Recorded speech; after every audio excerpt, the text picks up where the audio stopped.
Hello mga farmland, magandang hapon po sa ating lahat. Ito na naman po ang isa ko na naman pong video dito po sa bundok ng Kalayaan, Laguna. So ang property po ay dito po located sa Barangay San Antonio. At ito po ay dalawang pwesto, isa pong pares po siyang 4.5 hectares. So ito pong isa, nagkakat po ng mga small cat. And then, ito namang isang area, bali dalawa po kasing titulo. So, ito pong isang area ay 4.5 hectares na ang pwede pong ikat ay tigi isang hektarya lang po. And then, ito pong another naman na 4.5 hectares din, pwedeng mag-cut ng ilang square meter lang po. And, ang per square meter po nito ay 1,500 per square meter. So, ito po ay titulado. Ayan po, madami po siyang tanim na fruit trees, kagaya po ng langka, santol, niyog. Meron din po itong katmon, kaong, pandan. At meron din siyang view, overlooking po ang Caliraya Lake or Cabinti Lake. So, meron din po itong part na kapit po sa lake.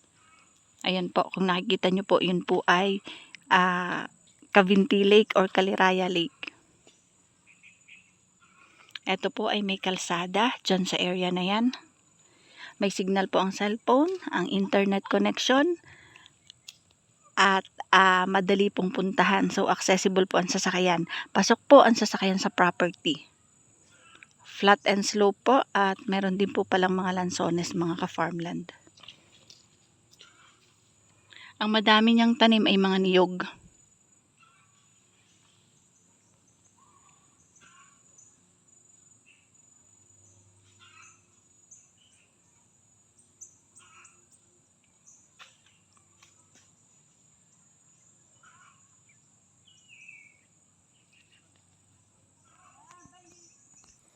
Ayan po, madami po siyang tanim. At ito po ay covered din po ng mga Carabao grass.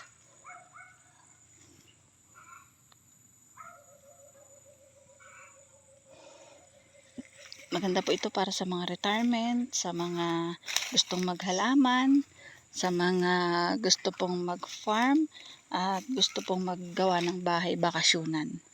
So dito po ay may mga lansones.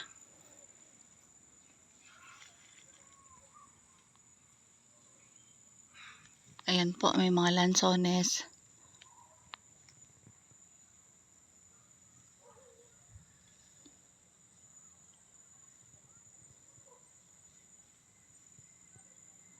Parang may bukal din ng tubig. Kasi ayan siya oh.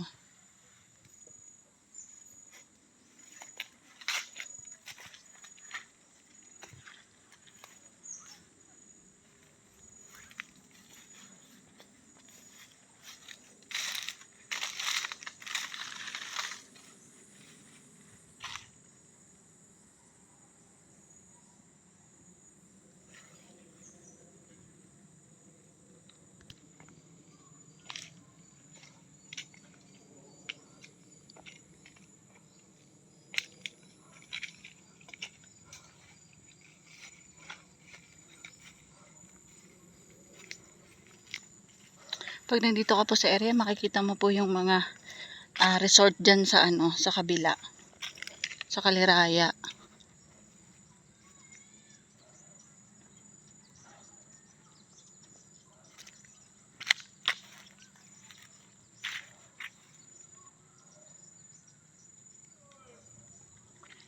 Maganda kasi accessible ng sasakyan at may linya ng kuryente. Meron din pong linya ng tubig na isinusupply sa barangay.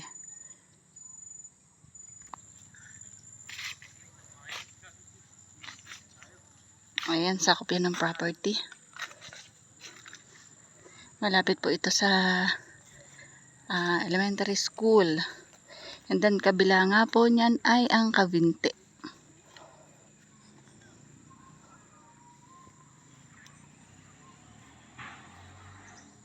So may kalsada dyan sa baba. Nandun yung pondohan din ng bangka.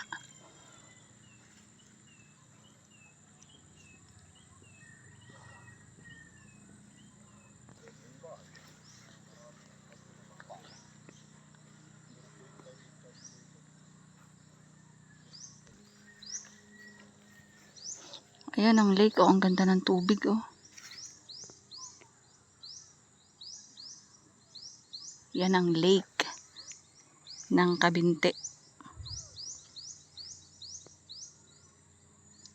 Ayan, nandyan ang source ng tubig, yung supply. Yan, may naliligo.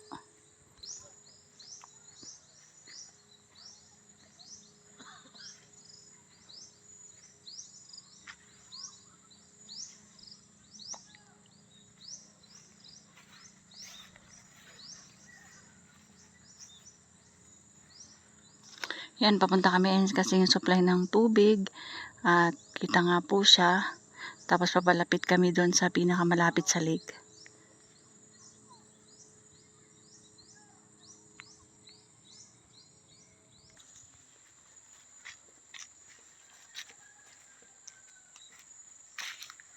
Bababa kami papunta sa lake.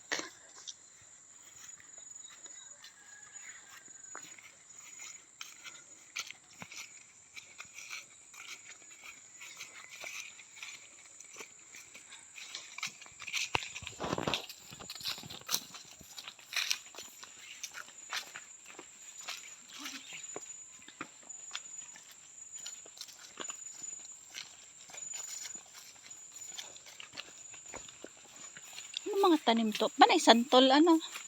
Tubo lang eh. Tubo lang yan. Ay, ano dito? Ba't may ilog, bukal eh. Wala po yan. Ang daming tanim.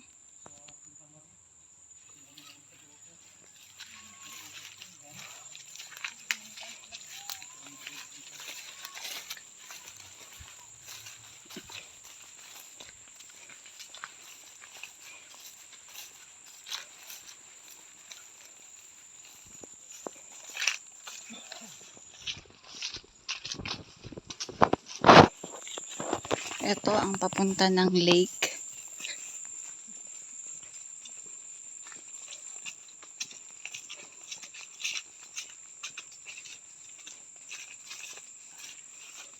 Yan na, nakikita ko na yung tubig.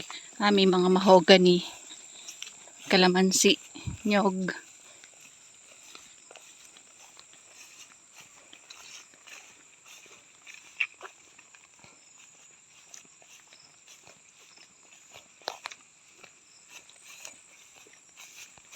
Ayan na, may bayabas. Madaming tanim dito sa tabing lake.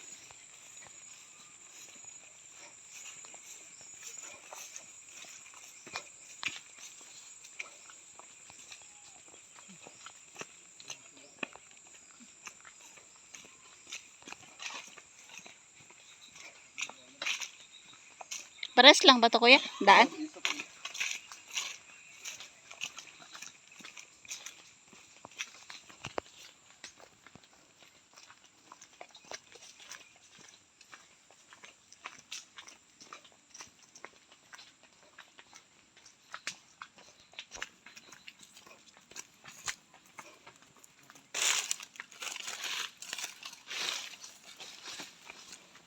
Ayan na, ang lawa. Ang liit ng tubig.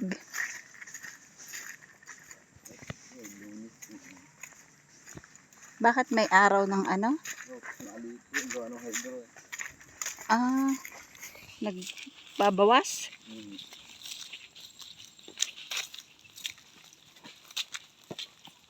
Ayan, may mga bangka, oh. Ang daming pananim na nyog.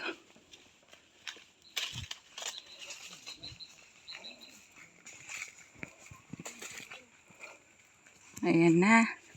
Ayan, dami pa ng pananim na nyog. Ang dami pang itatanim. Ayan na po ang lake. May buhaya daw.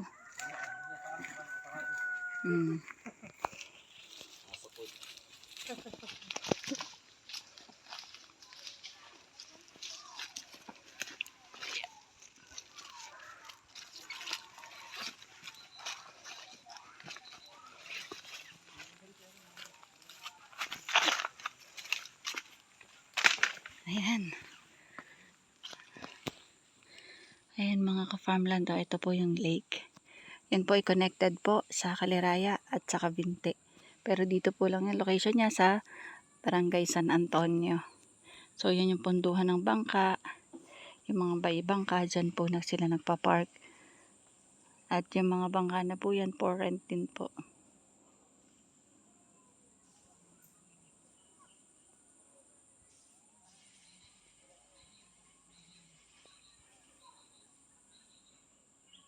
Nandun po ang kabilang part, yung Cabinti, Laguna.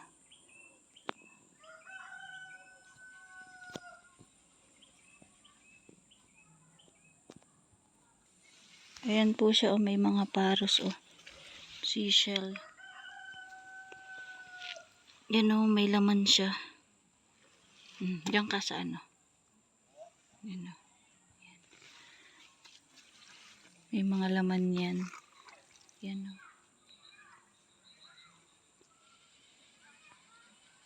Yung mga nangongoriente.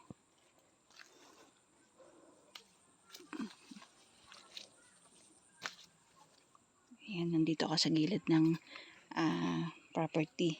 At ito po ay tabing lawa.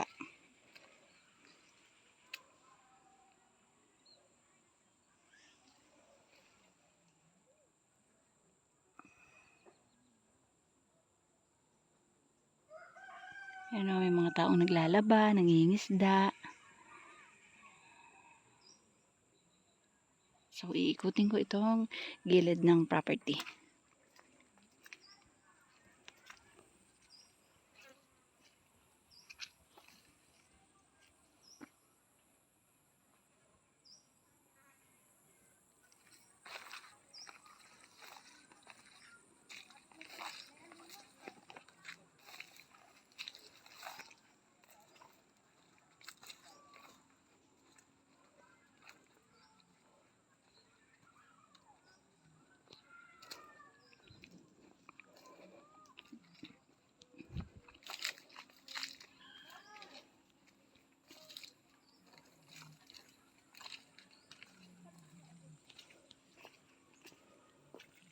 Oh, yan mga ka-farmland. Ito ay kasama pa po sa property.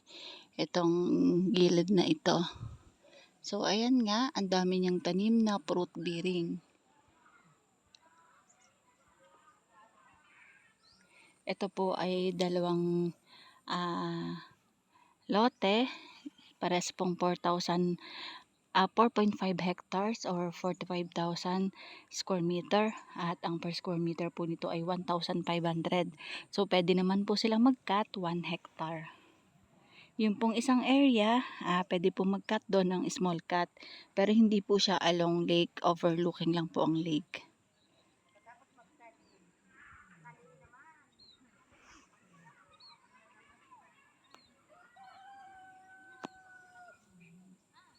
Yung sa mga nature lover dyan, ang gustong ganito, alam niyo na po kung paano ko kontakin si Ka-Farmland TV. Nandyan po sa aking description ang aking cellphone number, ang aking pong personal messenger, Facebook page, tsaka po Viber and WhatsApp. So sa mga mga client po na hindi ko agad nare-replyan sa Facebook page, pasensya na po kayo kasi si Ka-Farmland TV po ay lagi pong busy. So pagkakadating ko lang po sa bahay, saka ko po kayo nasasagot, or pag po may time talaga ako na yung extra, kagaya pag naalis. So, yun lang po yung time ko na mag-ano sa inyo, makasagot, kasi po ako po ay ang dami pong inaasikaso. Thank you po sa suporta at saka po sa pag-intindi. So, hindi ko man po kaagad kayo nasasagot, pero bumabalik naman po ako para po kayo ay replyan. Ito po ay 9 hectares, kaya po sobrang lawak po nito. So, ang naiipakita ko lang po sa inyo ay yung portion lang ng halos naiikutan namin. Pero magandang property kasi po madami siyang tanim along lake. Meron pong kalsada. Pasok po ang sasakyan sa property. And malapit ang school, may signal ang cellphone. Kung may mga sarili pong bangka, pwede pong punta lang dyan sa kabila. Nandyan na po ang mga resort. So, ideal po ito para gawing camping site or resort. Ayan po, ang mga bata, sige lang sa paglangoy.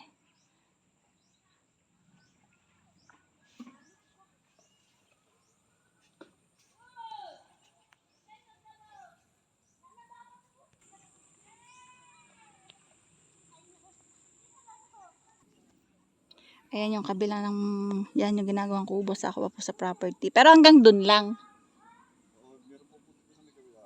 So meron pa hanggang dun. Sa ako pa ng property hanggang dun. Punta kami dun, ikutin namin. Doon. Ayan, ito ay madaming tanim. May mga mangyum, may nara, may mahogany, niyog, mangga. Papunta kami dun sa kabilang area ng property.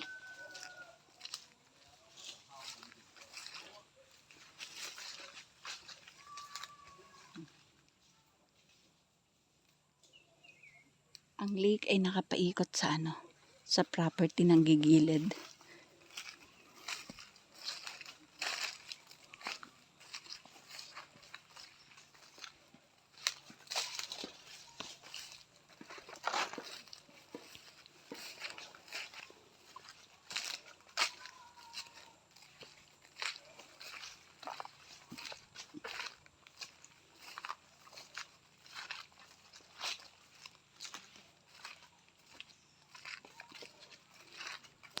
Madami pong mapapakinabangan dito sa property. Kasi ayun, ang dami pong fruit trees.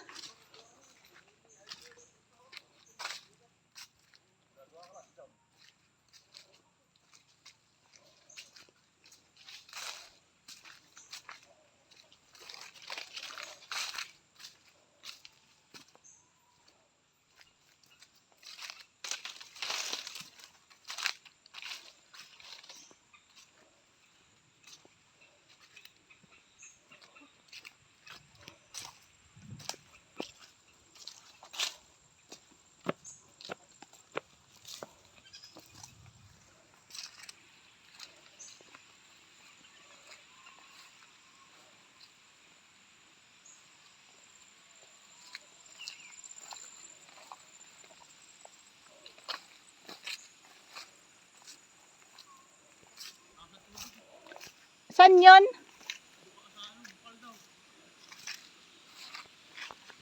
May sapa pa, Kasama pa ito? Sige. Ito, mga ka-farmland, kasama pa sa property itong itong sapa dito. Yan,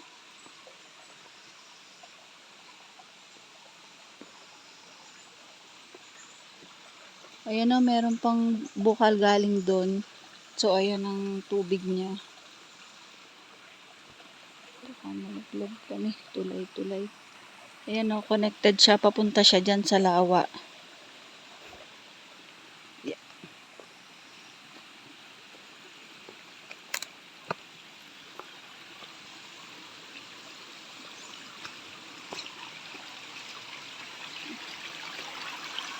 Ayan. Ang ganda. Ayan, mga ka-farmland, Kasama pa po ito sa property. Dito sa galing po yan dun sa source ng tubig, yung sa bukal. Yeah.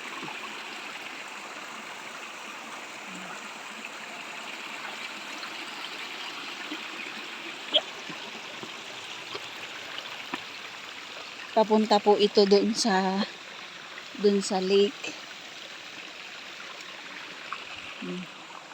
Kasi ayan po yung lake, So, dyan po ang baba nitong nitong sapa na ito.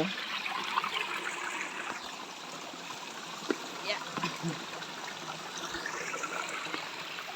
Kakatuwa naman ang lakas ng tubig.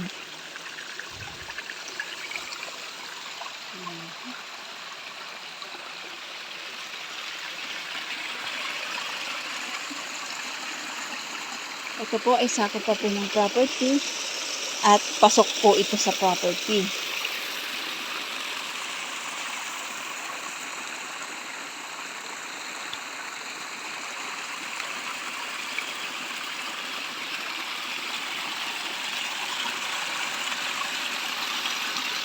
Mga ka-farmland? Bye-bye po. Bye-bye po.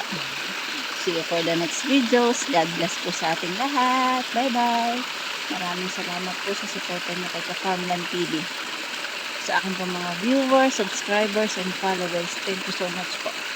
Aasahan niyo po at patuloy pa po ako maghahanap ng mga property na may i-offer ko sa inyo, may i-share ko sa inyo para po yung sa lahat po ng mga gusto magkaroon ng sariling farm, mabigyan ko po kayo. Thank you.